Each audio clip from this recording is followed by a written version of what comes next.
Hello, my first graders. We're back to finish the quicksand question. So, the duck bank is stolen with all of the money that the town had collected to make a bridge for the ducks. And they saw a fire burning in the meadow behind Josh's barn, which they think was just a diversion. It was just to distract the firefighters. A man named Mr. Pocket was walking his dog and saw a car speeding down the road, a Jeep, and he said the passenger looked like a duck. So the kids think that in the passenger seat was actually the duck bank. They also found a piece of burned wood with the letters ETCO, and that mystery they solved when they went to Ellie's diner. They found out it was part of these pallets, and Ellie says they're from the grocery store. She sees them there. So they're going to go to the grocery store and see what they can find out. Chapter 7. Oh, yeah, and also Josh was obsessed with finishing his milkshake, so they had milkshakes. Chapter 7. After the kids had finished their milkshakes, they left Ellie's and walked back up Main Street to Green Lawn Supermarket. Josh tied Pal's leash to a bike rack. "We'll be right back," he told his dog. Inside, Dink, Josh, and Ruth Rose walked through the fruit and vegetable section. Tall pyramids of oranges and apples gleamed under the lights. They stood next to a mountain of watermelons and glanced around the store. A lot of people were shopping, and a lot of workers were scurrying about. All the store employees wore dark pants, green aprons, and white shirts. Dink walked over to a woman with curly brown hair. She was arranging bags of grapes into a display. A name tag pinned to her apron said, "Hi, I'm Judy." Dink asked where the manager's office was. "Go to the rear of the store," Judy said, pointing. "It's the red door just left of the meat department." The kids followed her directions, and Dink knocked on the door. "Come in," a voice boomed. Ruth Rose opened the door, and the kids walked in. The office was cluttered with filing cabinets, boxes of damaged canned goods, and a wooden desk covered with papers. Behind the desk sat a smiling man in a shirt and tie. Derek Robb was printed on a nameplate on his desk. And here he is.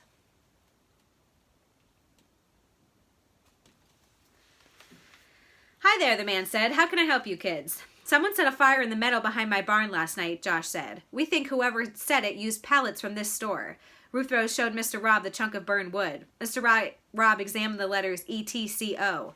"Yep, looks the same," he said. "A lot of our merchandise comes stacked on these things." "Did you give any pallets to a tall man a couple of days ago?" Dink asked. "Oh, I forgot. Also, Mr. Pocket in the Jeep said that the guy who was driving was really tall and had very big ears, so that's what we're on the lookout for." Mr. Robb smiled. "People who want pallets usually just take them," he said. "Come on, I'll show you." Mr. Robb led the kids out of his office. They passed a long wall covered with framed photographs of employees. Dink recognized Judy, the woman who'd given him directions. "Right through here," Mr. Robb said, pushing through a wide pair of swinging doors. "Watch out for the forklifts." The kids found themselves in a giant room filled with workers, boxes, and noise. Men and women were unpacking crates and loading stuff on carts. "Look," Josh said. A yellow forklift stopped near a bunch of boxes stacked on a pallet. The driver pulled a lever and the forklift's two arms lowered. The truck moved forward and the arms slid under the pallet. The driver moved the lever again, and his arms raised the pallet of boxes off the floor. Suddenly, the forklift began to back up, beeping. The kids and Mr. Robb stepped back as the forklift carried the pallet to the other end of the room. "Cool," Josh said. "I wish I had one of those things." Mr. Robb chuckled. "They're pretty expensive, kiddo. Now follow me." He led the kids to a tall, wide opening like a garage door. "If you go down these steps," Mr. Robb said, pointing, "you'll see a stack of pallets on the ground. Folks stop by and take them all the time. They break them up for firewood, whatever." "So anyone could just come in and take one?" Dink said. "At any time?" "That's right," said Mr. Robb, "even in the middle of the night." That's the end of the chapter, so that doesn't narrow it down at all. Turns out anybody can get a pallet. That's not good. Chapter 8. "Well, at least we know where the thief got the wood for the fire," Ruth Rose said. The kids were outside again, standing between the supermarket and the fire station. "So, where did the guy take the duck bank in his Jeep?" Josh asked. "Mr. Pocket said he was on Main Street, but we don't know which direction he was going." "Yes, we do," Ruth Rose said. Josh looked at her. "Ruth Rose, the guy could have been heading north or south." Ruth Rose shook her head. "He couldn't have been heading south," she said. "Mr. Pocket told us the Jeep passed him on the corner of Indian Way Road. It was coming from the fire station. If it was coming from the fire station, the Jeep had to be going north." "She's right," Dink said, "and north is toward River Road." Josh looked in that direction. "So when he got to River Road, he either turned right toward Blue Hills or left toward Hartford." "Let's go talk to Mr. Pocket," Ruth Rose suggested. "He might remember the way the Jeep turned." "Where do we find him?" Dink asked. "He lives at number 10 Indian Way Road," Ruth Rose said. Josh laughed and shook his head. "How can you remember stuff like that?" he asked. Ruth Rose just smiled. The kids collected Pal from the bike rack, and then they cut behind the fire station to Indian Way Road. Number 10 was a small gray shingled house with a white fence. Rose bushes lined the front yard and drooped over the fence. A stone path led from the gate to the porch where Mr. Pocket was sitting in his rocking chair. Randolph was on his lap. "Well, hello again," the elderly man called out. "Hi," Dink said, standing at the gate. "We had some questions about the Jeep you saw last night. Could we talk to you?" "Of course," Mr. Pocket said. "Come on in. Mind the roses. Those thorns love arms and legs." Dink opened the gate and the kids stepped through. "Would you mind closing it behind you?" Mr. Pocket called. "Randolph thinks he can go exploring without me." Ruth Rose smiled at Mr. Pocket. She pulled the gate shut and made sure the latch snapped into place. The kids walked carefully past the rose bushes and joined Mr. Pocket on his porch.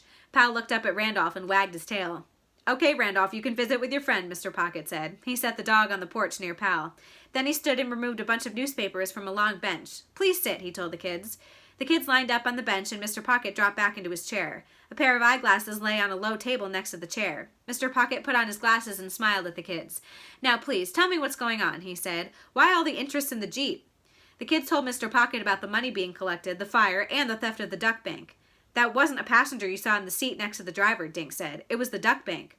"Well, I'll be pickled," Mr. Pocket said. "I remember thinking it was strange how the moon reflected off his face, and all that time it was a plastic duck." You wouldn't happen to know which way he turned on River Road," Dink said. "Did he have his blinker on?" Mr. Pocket shook his head. "Nope, didn't have on any lights at all. That's why I didn't see him till he almost ran over my toes." Mr. Pocket leaned forward. "And if you want my opinion, the driver never meant to turn on River Road. He said, I truly believe he aimed his Jeep straight for the river." Dink gulped. "Right into the water?" he said. The old man nodded. "Yep, unless that Jeep knew how to fly." "So that's rather strange. He says he thinks the Jeep looked like it was going right into the water." That would explain why the guys in the fire truck didn't pass the Jeep," Dink said. "I'd like to make a donation for your duck bridge," Mr. Pocket said. He fished a small leather pouch from his pocket and took out 4 quarters. He leaned over and handed them to Josh. "Always liked ducks." "Thanks a lot, sir," Josh said as he accepted the money. "If we find the bank, I'll put it in for you." The kids and Pal left Mr. Pocket sitting on the porch with his dog. They walked to the corner of Main, then turned left and headed for the river. Between the edge of River Road and the water, there were a bunch of patches of weeds. Some of them were crushed flat, lying toward the river. When the kids were close enough, they realized that they were actually 2 flattened strips side by side. Josh bent over the smashed grass. "They sure look like tire tracks to me," he said. Mr. Pocket was right. Dink, Josh, and Ruth Rose sat and looked out over the river. Pal put his front feet in the river and began lapping up water. Josh held the leash so Pal couldn't go out any further. "Could the Jeep drive right across the river?" Ruth Rose asked. "Sure," Josh said. "On TV, I've seen guys in Jeeps plow right through the water deeper than this." "We should go look on the other side for more tracks," Dink said. Josh frowned. "But how do we—" "Look," Dink interrupted, pointing to a flat-bottomed rowboat coming down the river. The man rowing the boat seemed too big for it, like a grown-up sitting on a kid's bike. The man rowed slowly, peering over the sides of the water as he moved. The boat slowed, then stopped. The man removed one of the oars from the oarlock. He began poking the oar into the water. He did it several times on both sides of the boat. Then the man set the oar back into the oarlock. He stretched a long arm into the water. He paused a moment, then suddenly laughed. The man splashed some water onto his face and head. He shook his hair like a wet dog, grabbed both oars, and began rowing for the opposite shore. When he reached land, he got out and dragged the boat behind him. The man and the boat disappeared into the trees. "Did you see how big that guy was?" Dink asked. "Not only that," Josh said. "Did you notice his ears? Mushrooms." Ooh, so this guy's acting really weird in the water, looking around, poking in it.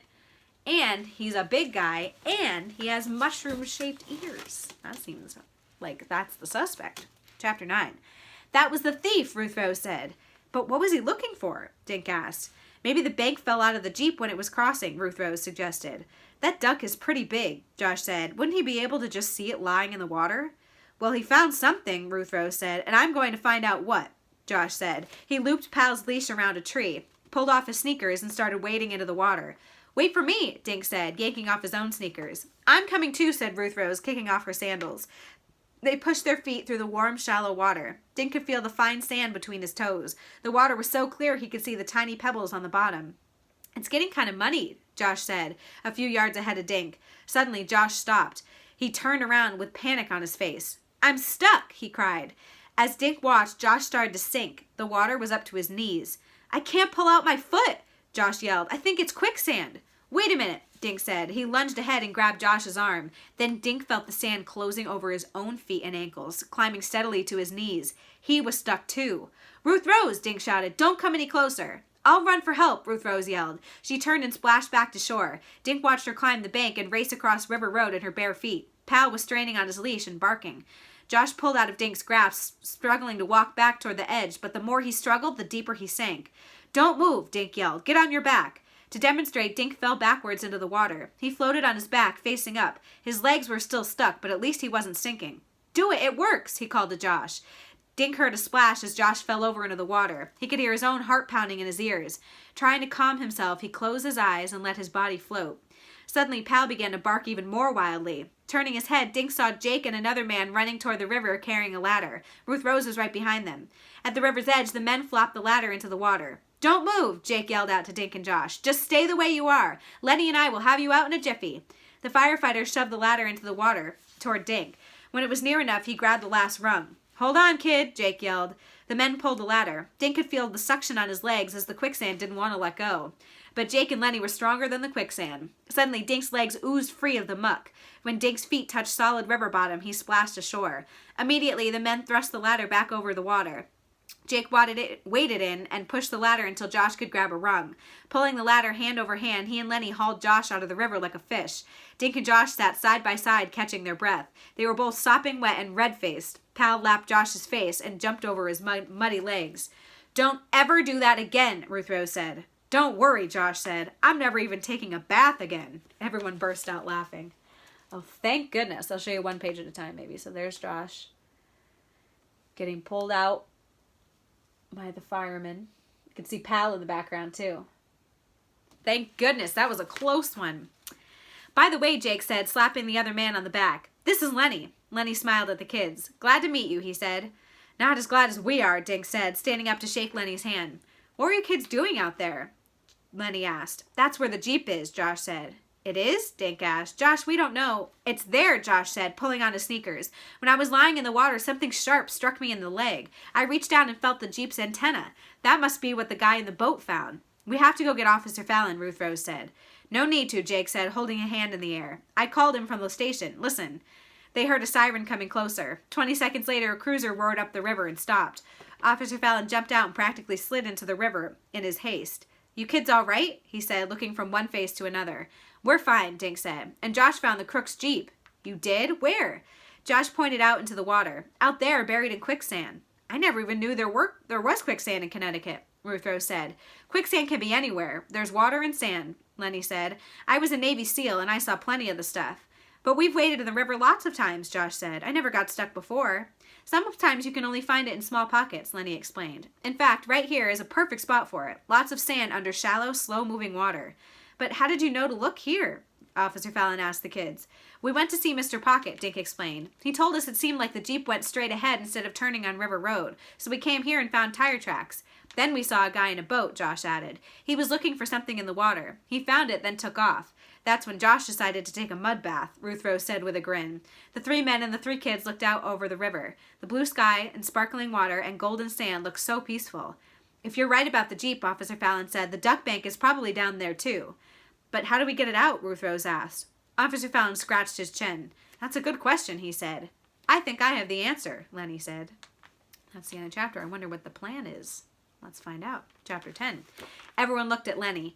Quicksand is just a kind of soup made of sand and water, he explained. Beneath the quicksand, there's a layer of hard rock or clay. The quicksand lies on top of that stuff because it can't drain out. But how far down is the hard layer? Officer Fallon asked. The only way to find out is to get out there in the stuff, Lenny said. But if these kids found the antenna sticking up, the Jeep must be just underneath the surface of sand. So we'll get a hook on that baby and pull it out, right, Lenny? Jake asked. Yeah, if I can find the bumper, Lenny said. I'll go out there and see what's what. You go back to the firehouse and get the truck. 20 minutes later, everything was in place. Jake had backed the rescue truck to the riverbank. A long cable with a big hook on one end lay on the ground. The other end snaked into the winch on the back of the truck. Standing at the water's edge, Lenny held the hook end of the cable. Okay, Jake called to Lenny, go fishing. Dragging the cable and hook, Lenny half floated, half swam out onto the river. Dink, Josh, and Ruth Rose hunkered down under a tree and watched. Pal's head was resting on Josh's knees. Officer Fallon sat in his cruiser talking on his car phone. A small crowd of people stood watching on the edge of River Road. I sure hope the duck bank is in the Jeep, Dink said. And I hope Lenny doesn't get stuck in the quicksand, Josh added. Okay, I think I'm right over the rear of the Jeep, Lenny yelled. He took a deep breath and plunged under the water. A minute passed. Everyone stared at the spot where Lenny had disappeared. Dink glanced at his watch. The quicksand must have him, Josh yelled. Let's not panic, Jake said. If he gets in trouble, we'll haul him out by the cable. But Jake looked worried. Suddenly, the surface of the water erupted. Lenny popped up like a cork on a fishing line. He began spitting and shaking mud from his arms and shoulders.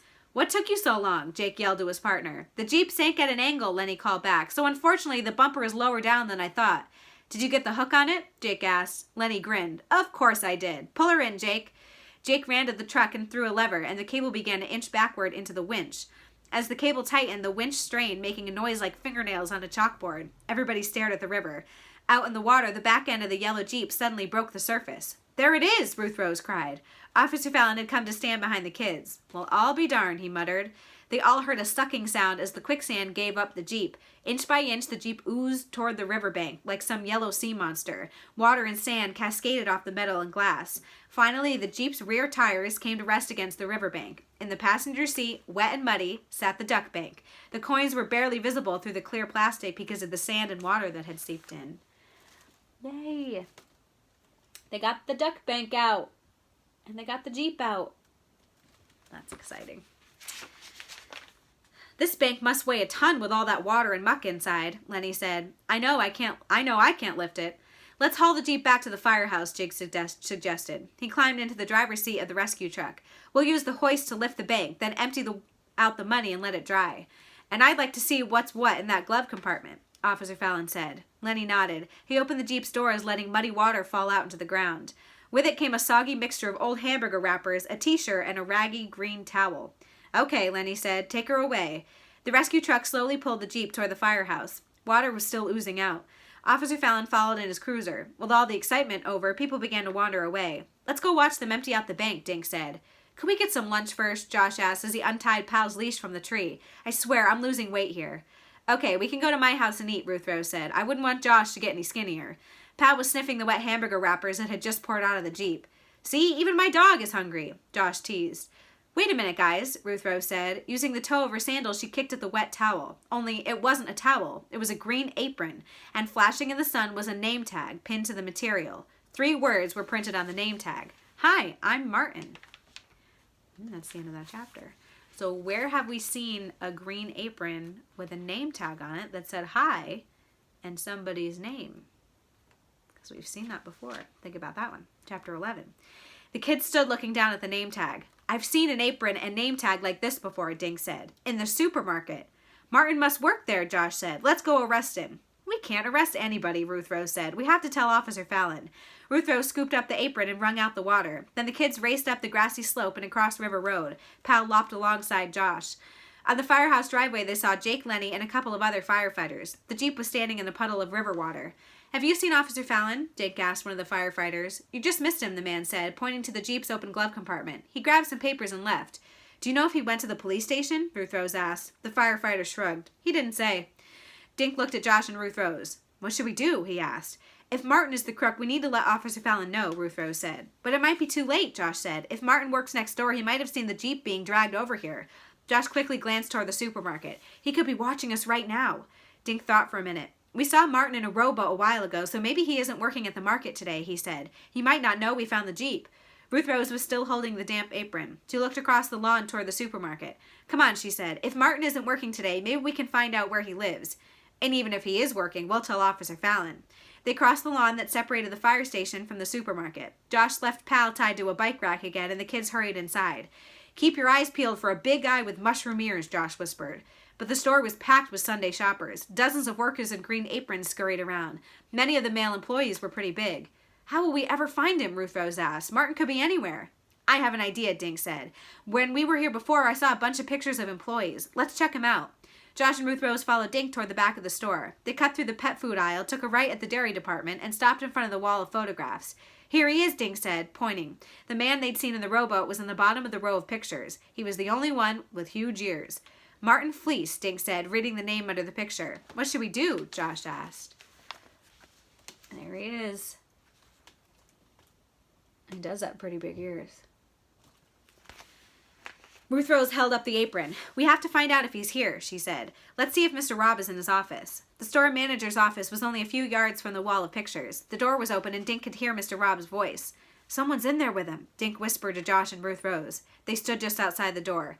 "Marty, I just don't understand," Mr. Robb was saying. "Yesterday you were happy to work here and today you want to quit." "I'm sorry," a deep voice responded, "but I have to go out of town. My grandmother is in the hospital, so I have to leave today, and I'll need my paycheck too." Josh peeked around the corner. When he looked back at Dink and Ruth Rose, his eyes were huge. "Martin Fleece," he whispered. "What can we do?" Ruth Rose asked. Let us take it from here," a quiet voice said, this time from behind Ruth Rose. It was Officer Fallon with Officer Keene. "Did this come from the Jeep?" Officer Fallon asked, pointing at the wet apron. Ruth Rose nodded. He took the apron and walked into Mr. Robb's office. Officer Keene followed and closed the door. Dink, Josh, and Ruth Rose stepped aside and listened. "Martin Fleece, you're under arrest for theft," they heard Officer Fallon say. They got him. 1 hour later, the kids were sitting in Officer Fallon's office. Martin Fleece was in jail. "How did you guys know where to find him?" Dink asked Officer Fallon. "The Jeep's registration was in the glove compartment," Officer Fallon said. "His name and address were on it, too. One phone call told me he worked in the supermarket." "How come he didn't get caught in the quicksand like I did?" Josh asked. Officer Fallon shrugged. "Most likely, when the Jeep got stuck, he realized it was in some kind of deep mud. He must have leapt clear or swum till he could walk out of the river." "Did the firefighters open the bank yet?" Ruth Rose asked. Officer Fallon stood up. He opened his drawer and took out a cookie tin and jar of money. "Why don't we go find out?" he asked. 3 weeks later, the duck bridge was completed. The high school kids had done a great job. The bridge was wooden and looked like a regular bridge, only it was much narrower than most. A small sign said, "Ducks Welcome." One end of the bridge was on the riverbank, and it curved gracefully over River Road. Cars would be able to pass under it, and the ducks would be safe. The town decided to have a grand opening the day after the bridge was finished. Dink, Josh, and Ruth Rose packed a picnic lunch. With Pal and the twins and Ruth Rose's brother Nate, they headed for the new duck bridge. Officer Fallon was there with his grandson, Jimmy. Jake and Lenny both showed up, and Dink noticed Mr. Pocket and Randolph. While Nate, Brian, and Bradley kept Pal off the bridge, Ruth Rose unfolded a blanket. She looked for a flat place to spread it. "Can you hurry it up, Ruth Rose?" Josh said. "Those sandwiches are calling me." "You could help out, Josh," Dink said. He grabbed one end of the blanket from Ruth Rose and helped her spread it. Then he opened the picnic basket. Pal and the 3 little kids came running when they saw the sandwiches, cookies, and watermelon slices. As the kids ate their lunch, a girl who had first suggested the bridge sprinkled cracked corn all along it. Everybody waited. Some little kids began running around, playing tag. People started to chat with each other. Someone turned on a radio, and 2 big kids with a frisbee tossed it back and forth. "Too much noise," Josh muttered. "It's like a party. A duck would have to be crazy to cross that bridge." Gradually, everyone else got tired of waiting and went home. "Where are the ducks?" Nate asked Ruth Rose. "Maybe now that it's quieter, we'll see them," she whispered. "Okay, we'll be real quiet," Brian said. "Be quiet, Bradley." "I'm not talking," Bradley argued. "You be quiet." Josh pulled his 2 brothers close to him. "If you want to see the ducks, you have to be as quiet as Pal," he whispered. Pal was lying on the blanket, sound asleep. Nate, Brian, and Bradley flopped down on both sides of the dog. They cuddled up like puppies. "Good move," Ruth Rose told Josh. "Think the ducks will really come?" Dink whispered. "They better," Josh mumbled, "after I nearly drowned for them." The 6 kids waited all afternoon. The little ones fell asleep. Dink, Josh, and Ruth Rose played Monopoly. Pal snored peacefully between the twins. Josh was just about to land on Dink's hotel when Ruth Rose whispered, "Look!" A duck stood at the top of the curved bridge. She turned her head in all directions as if looking for danger. Seeing none, she quacked quietly. 5 little yellow ducks waddled up to her. Dink leaned over and woke Nate, Brian, and Bradley. Then they all sat like statues and watched the ducks cross safely over River Road. The ducks made it. So first, here are the kids having a little picnic. And here are the cute little ducks crossing the bridge that they made. So fun. So they found the duck bank and they found the crook. Those kids are good, I tell you what. Well, I wonder what you think of the quicksand question. Next time we Zoom, remind me to talk about A to Z mysteries because I keep forgetting. And I want to hear your thoughts on the panda puzzle and now on the quicksand question. Maybe we can vote next time we're on Zoom too. I can't wait to see you. Bye.